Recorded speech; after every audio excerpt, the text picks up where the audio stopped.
Hello everyone, welcome back to another video. I hope you're all having a fantastic day because I have a story for you today. I decided to share the story because it's the story of how my friend spent $1,500 on Wizard101. And this is also the story of how I actually got into the game.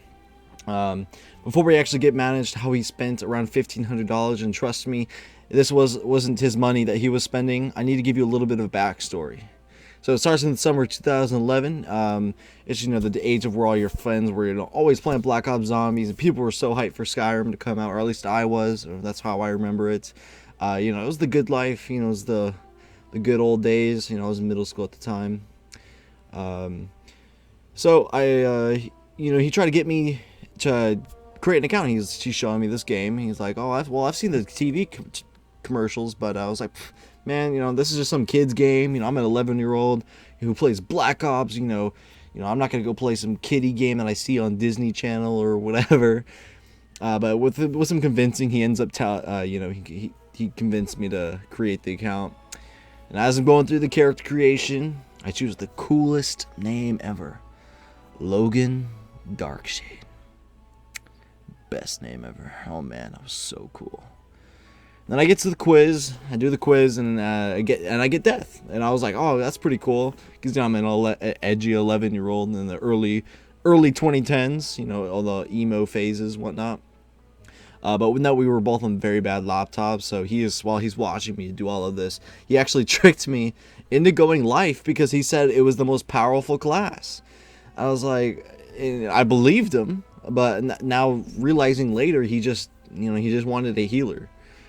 And as we're playing, he actually chose to be a fire wizard, and we set off on our journey, through Wizard City. But as we were starting to play, he kept buying things off the crown shop. And for those who have never played before, it's an in-game shop that uses a currency called crowns that you buy with real-life money, and you can get like houses, gear, and whatnot. But he would buy all of that stuff. He would buy like multiple houses and like take all of his friends there, and then he would buy like mounts, card bundles, like that would give you the gear, the pets, and pretty much anything that was on this store. And I was like, man, like, that's cool. Like give me some. So like he would actually send me stuff. Like you can actually gift it through the game, and you can gift people those things and you get them. So he would give me these things, and I actually saw him do it once. And as he's like going through the checkout, he would click, what was the maximum thing? Like what, 80,000 crowns? He would click multiple of them, and now just looking actually for this video, there were $100 each. I mean, even though he was buying all these things, I didn't really care to think of where he got all this stuff. We were. I was visiting him, and I were at his grandparents, and I knew they were pretty rich, so I just thought he was allowed to do this kind of stuff. But I was 11. I didn't think of anything of it, but now thinking of it, it was definitely, he was stealing the money. Yeah, he just kept buying more and more and more, and I just thought, no worries.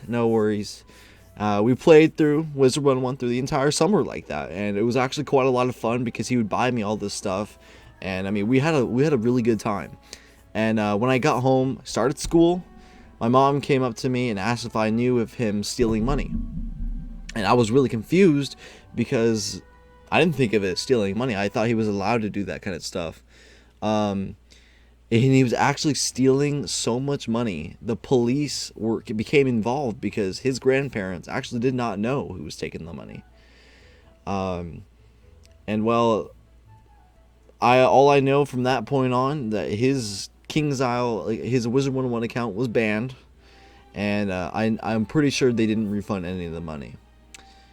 So yeah, that's really the story of how my friend spent $1,500.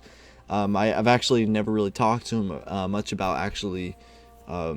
that. Actually, I'm not even into contact with him anymore. But he was a good childhood friend of mine, and I thought it was a pretty interesting story to share with you all, and because it also coincidentally is what happened to it. What led me to play this game, and I actually do enjoy this game.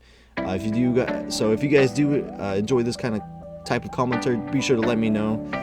But that's all I have for you all today. I hope you all have a good rest of your day. See ya. Hi everyone, I hope you enjoyed that video. Sorry about that outro. I definitely need to get better at that. But if you do want me to make more of this content, be sure to let me know and give me your feedback in the comment section below. Goodbye everyone.